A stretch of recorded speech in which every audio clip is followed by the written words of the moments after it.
Welcome to the Free Marketeers, the official podcast of the Free Market Foundation. Hello listeners, thank you for joining us on the latest Free Marketeers podcast. You're listening to Chris Hattingh, Martin van Staden and Mpiyakhe Dhlamini. Today I wanted to start off talking about expropriation without compensation, or EWC in general. Martin, you wrote an article for City Press this week on amending the constitution and the process of that's been flawed from the beginning, that we've pointed out throughout. We weren't even invited to come and present our oral submission to the committee in Parliament. So can you just talk to us a little bit about your article and how that applies to the broad, big concern we have with expropriation without compensation? Well, sure. So it was prompted by, I think it was Jackson Mthembu, the ANC's chief whip, in Parliament a few weeks ago, saying that we're going to wrap this up quickly before the election, so that, I don't know, Parliament can have a clean slate or something like that. And it's been said by the Constitutional Review Committee as well last year that they wanted to be done before the election. And to me, that seemed quite malicious, I would say, because why would you want to rush a constitutional amendment when you're supposedly a group of constitutionalists?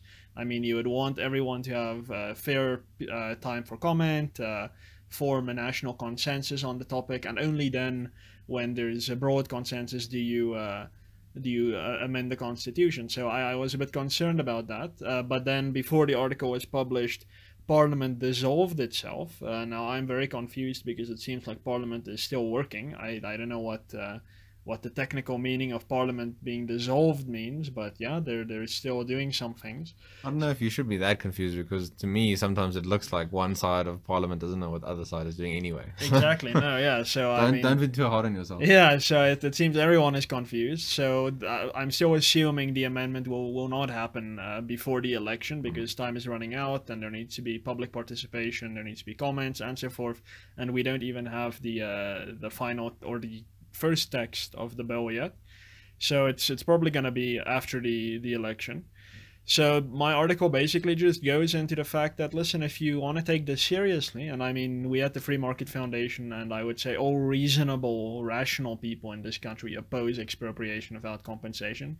But if you, as an irrational little git, want to get expropriation without compensation put in the Constitution, then you need to follow a process that respects the tenets of constitutionalism. And that means taking your time, not taking your time, but giving everyone sufficient time to wrap their heads around it, and so forth. So that was the essence of my article. I don't know what you guys think at this stage about EWC in general, whether, I mean, they're going to do it. What do you think the election is going to have an effect on it? I think it's a very fascinating topic, actually, at this stage. Well, I'm sure that the parties in favor of it are going to try and punt it a lot before the election, because they're going to try and get votes.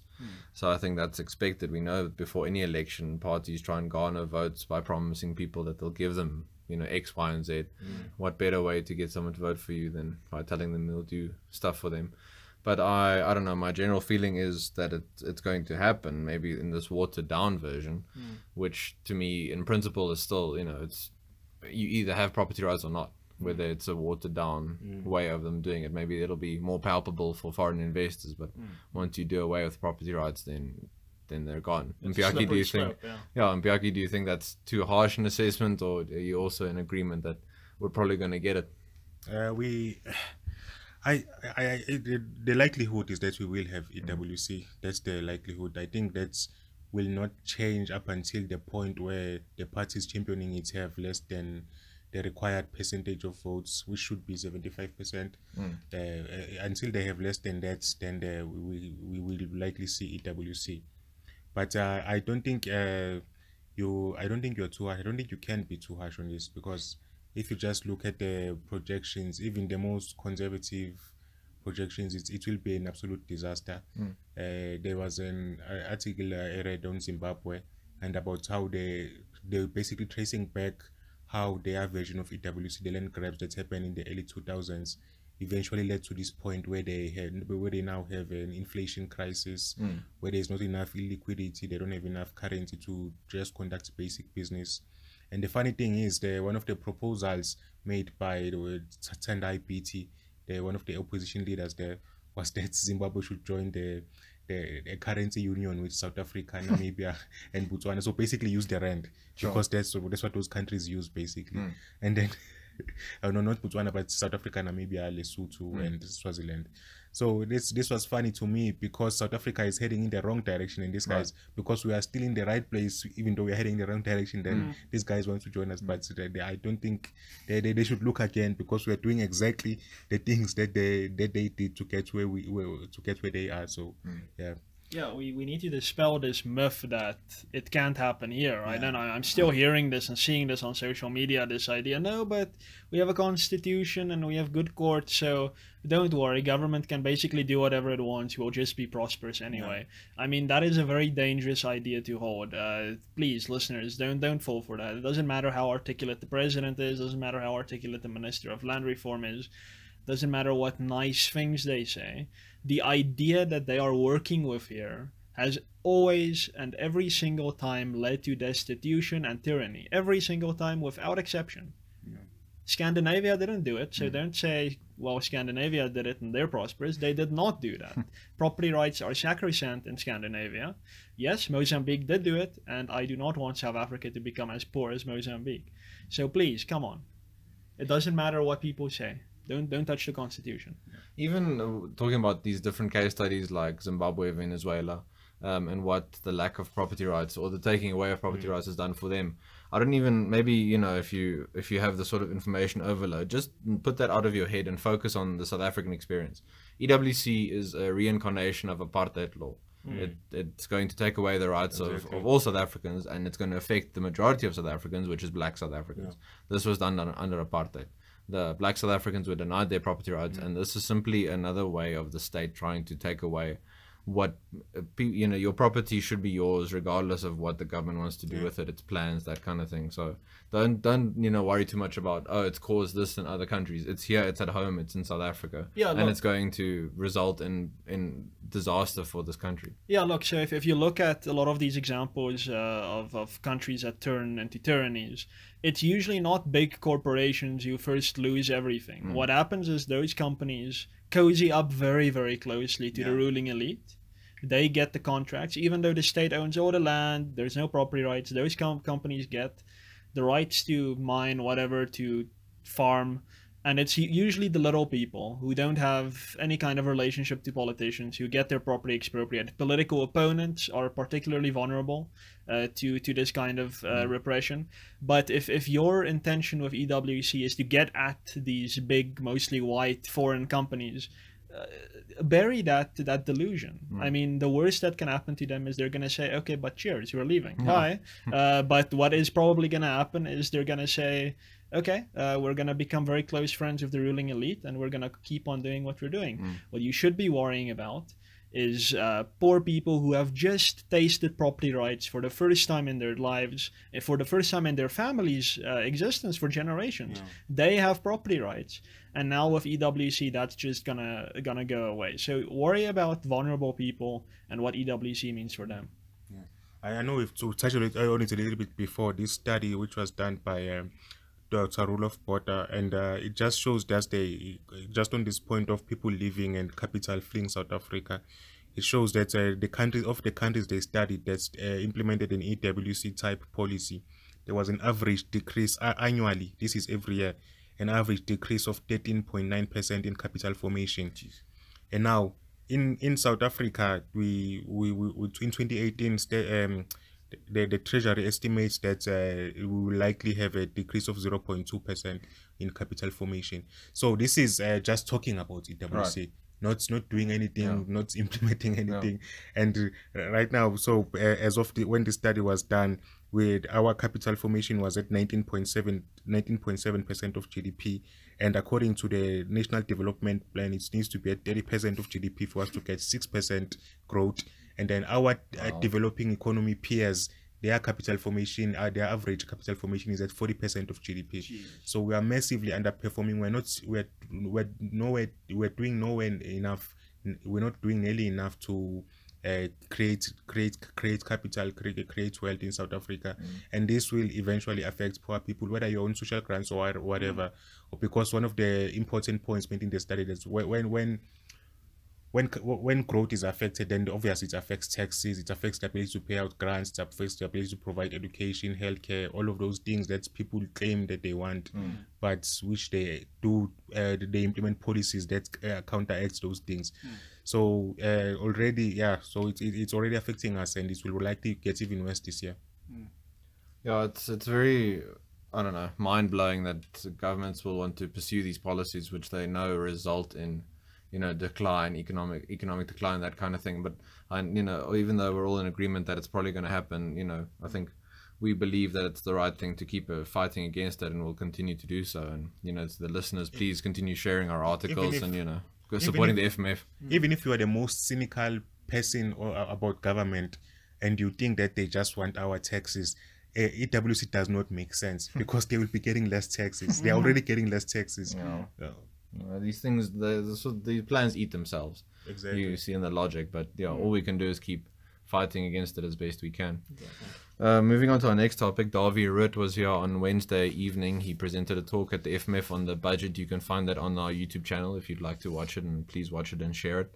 And Dawie presented his take on Minister Mbowene's budget speech from last week. Just broadly speaking, he said there wasn't a lot from this budget. He said it was one of the most boring ones in the recent years. And coming from Dawie, that's quite interesting, because I think he likes, you know, telling us anecdotes and stories from the budget. So I think for him especially, it was quite disappointing. He just pointed out how important it is for all South Africans to try and understand the budget, because you need to know where the money is coming from and where it's going, what the government is spending it on, and especially with elections coming, you need to decide for you know, which parties say what and what they're going to spend money on. That might guide your decisions. Mpiyakhe, I just wanted to link this to an article you wrote this week, our feature article, also published on Wednesday, which listeners you can find on the website. Mpiyakhe, your article was on government stealth taxes and funding Eskom, and Dawie also talked about stealth taxes because personal income taxes didn't increase as such, but in different ways. The government tried to do it in roundabout ways. So can you just elaborate on that sort of concept of sneaky taxation? Well, it's just basically raising taxes through inflation. So basically you get a salary increase, your boss gives you a salary increase in order to account for inflation, but wait, all of a sudden this puts you in a higher tax bracket, and so you don't get to enjoy this salary increase. So you end up being, because you get a salary increase, you end up being worse than you were before you got a salary increase, which is an interesting. So basically this government will be raising 12.8 billion rands this way, and most of which, I would say all of that is going to go towards the failed Eskom, trying to sustain the failed Eskom. And so there's also 1 billion rands that comes from just not adjusting the 310 rands medical tax credit. So usually in previous days they would adjust it for inflation. So basically you would get more tax credit to account for inflation, but they are not doing that this year, and this way they will raise 1 billion rands because they're not adjusting it upwards. And so then there are also the sin taxes, which may cap the rest of the 15 billion tax increases. And this is just sneaky. This is very this is just wrong. I would say even immoral. If you want to raise taxes, be open about it. Say go to parliament and say we need to raise this much funds, make your case, and then say how you plan to raise those funds. So that's the fact that the government is not doing that should tell you everything you need to know about the kind of situation we are in. And just to mention one thing here is that in nominal terms, corporate income tax is decreasing.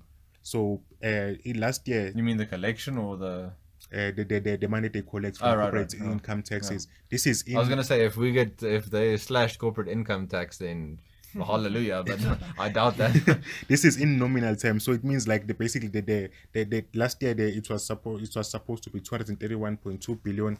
They are now estimating that for this year it's going to be 229.6 billion. That's in nominal terms. So in real terms it's probably much lower. So I didn't have the time to calculate the real number when you account for inflation. So it means that this is why in serious problem, it just shows that the decrease in capital formation is reflected in the fact that companies are paying less tax, which means there are less of them.